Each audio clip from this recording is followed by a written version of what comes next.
the stain proper. Okay, I've done the introduction. This is our first video. The first topic is this: how I make over 100 million naira per annum from a simple business that anybody does. Okay. Before I start, we currently run about 3 or 4 businesses actively right now. This business I'm going to talk about is the business we started with. That was our first business. Let me say my first business. And how did it happen? But before I go on the journey of this business, simple business that anybody can do, because life is about replication. You don't need to invent anything new. You can look at what's out there that is successful. It's just like you can learn from a failure, another person's failure. Likewise, you can learn from another person's success.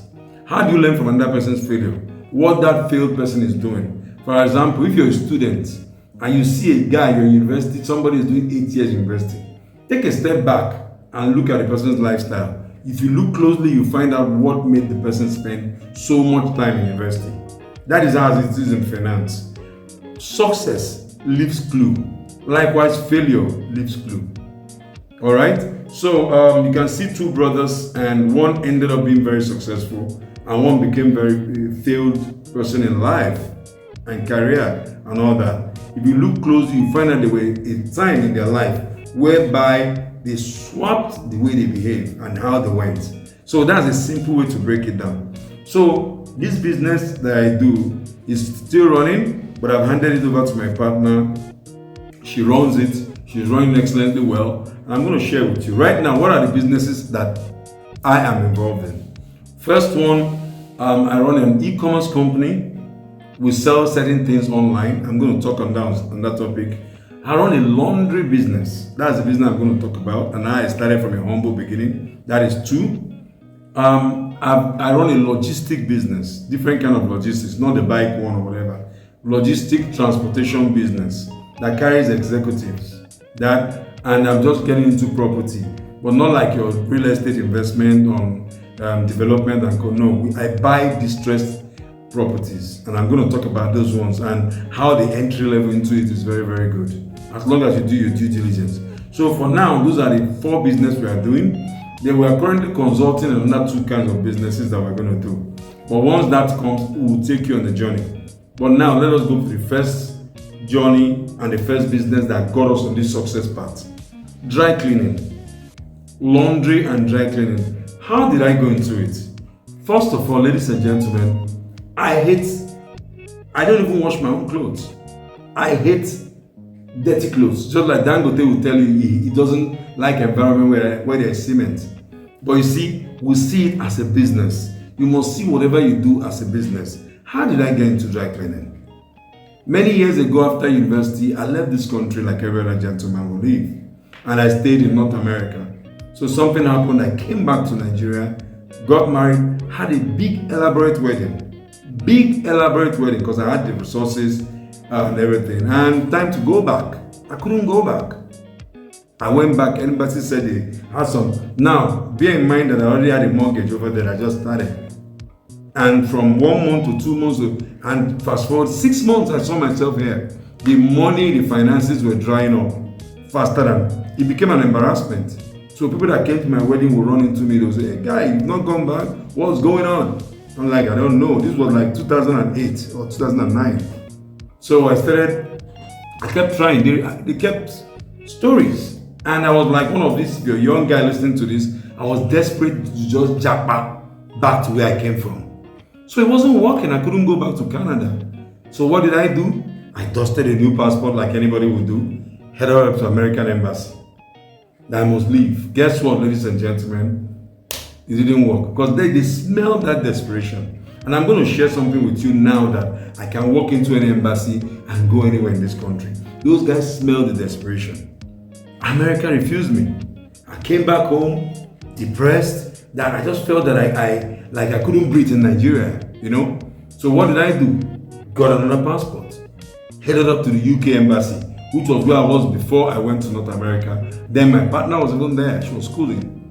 Okay, I might as well go and be with my partner. I didn't want to be in UK, I just felt that I preferred North America. Guess what? UK said you overstayed the last time, this and that, and they didn't give me. God works his own way. That's 3.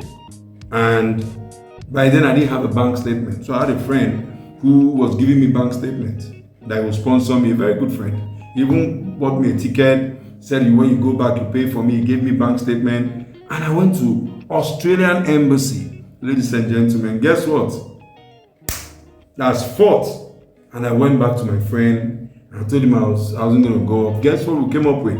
I told him I wanted to try New Zealand. He goes, no, that's enough. How many countries are you going to go to?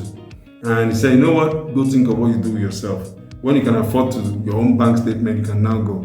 So I told him, my friend, you don't like me. And anyway, I just came back and I tried every other way, nothing worked. And I said, okay, what will I do now that I'm here? I've sold everything I had. I came in with enough money, don't forget. And I checked my bank account. I had only, I think about 50,000 naira then, 50,000 naira. And dollar was maybe 1 to 8 something then. So you can do your calculation of what it is, dollar to naira then. Maybe equivalent of maybe $500 or $1,000 then. So we started brainstorming. Now you're broke. He said, I ain't giving you money to start a business. You've not done business before. So we narrowed down a list of 20 things. Business I can do, from transportation to making soap, to supply, to contractors and all that. So we narrowed down to 3. Restaurants, laundry business. I think the other one was delivery or something like that.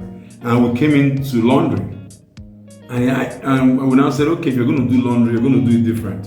Then, like what Jumia is, a pick-up laundry, 100%, whereby people call you, you go to their offices, you pick up. And that was what I settled. So that was how Laundry Direct that you see all over the place came about. Laundry Direct. That's why we came the name Laundry Direct. That is Laundry Direct. You call us and we come pick. So we started. So I was the first staff. And I went to somewhere in K2, I can still remember K2 by 12 area, and I met a gentleman.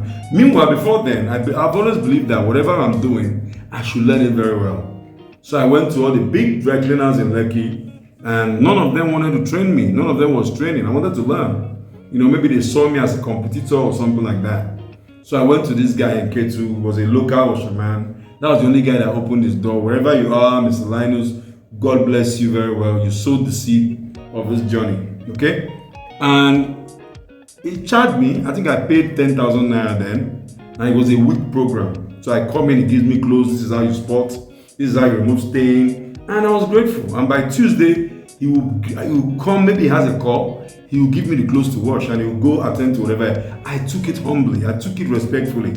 And when I finished, the guy said, wow, you're such a humble guy, that you've lived abroad for years, you've done that. I said, no, it's what I'm trying to put in. So at the time, he started giving me work. But I have to be honest, I couldn't iron. I could wash very well. So when I finished, I came back.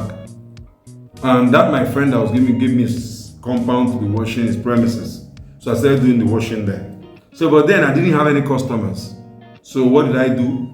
Part of my money, I took another 5,000 naira, went to print flyers. So on the Lekki Ekpe Expressway, Victoria Land, the street where they have Zenith Bank, lots of Zenith Bank, Victoria Land, Access Bank. I went to all the banks. I was giving flyers, talking to people, give me 2 clothes, give me 2, get the 3rd one for free. And it was by the 4th day I had a traction. If 2 guys gave me, I made sure I did it. I washed it myself. Now I didn't know how to iron. That's where the problem came. So what did I do? I went to meet another guy that was a washerman, and we started doing counting. So let's assume he was charging 200 naira. I'll do the washing and I'll give him clothes just to iron only. And I went with my own nylon, he'll package it, I'll take it to deliver. So that was how I did with this guy for about 6 months. And I had a bit of attraction, and I employed my first staff. And I was still washing, and he was ironing. See how I was going? And there was a day, I told him, just show me how to do it, And he showed me. And one Sunday, after paying him, he didn't show up on Monday. So I ironed it for 3 days. And that was how I knew that ironing clothes wasn't easy. Even though right now, in our company, we have more than 15 pressers. But then, it was tough. Now, so that was how I got the first guy. Later, I got a second guy that was doing the washing. You must always do marketing. I was always doing the marketing, even when I was washing. So when I got one washer, one presser, I started doing the marketing myself. I was still going back to hotels, I was going to companies, I was going to churches. After each service, I give a flyer. And before you knew it, to start doing. So I did that for about 4 to 5 years. That's like no outlet. And after the 5th year, we're having challenges of, the Nigerian thing. You drop somebody's clothes, they tell you come back later for it. And you come back later, the person is not at home. So it's universal. I didn't start today. People were owing me, and I said, let me set up a branch. So that if I keep their clothes there, they cannot pick it up without paying. So that's why I set up the first branch in Lekki, phase 1, Trimark Supermarket. Thank you, Bona, for what you did for me. And I could still remember I was panicking when they told me the rent then. The rent then was 45,000 naira a month. I can still remember. And he wanted me to pay monthly, which wasn't bad. But I couldn't afford 45,000. Then I wasn't making up to that and other expenses. So, but you know what?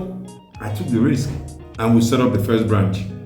He did well. It started growing. 45,000 naira rent a month. The first month he did 65 or thereabout.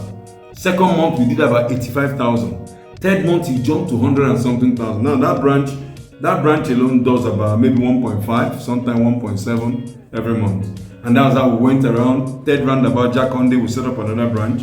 Somewhere around Chisco, Ogudu GRA, Ojodubega, Jakonde, Aja, Lagos Business School. That's how we grew to 11 branches. And right now we have about 32 staffs.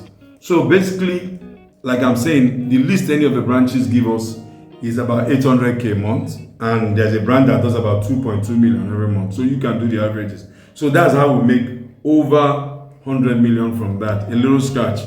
And we slowed down. I'll say we slowed down. We plan to rejig it again. And one thing I learned from this is take that chance. I was scared to start it. What are the scary highlights in that business? I'll say, first time starting it, I was afraid we were going to fail.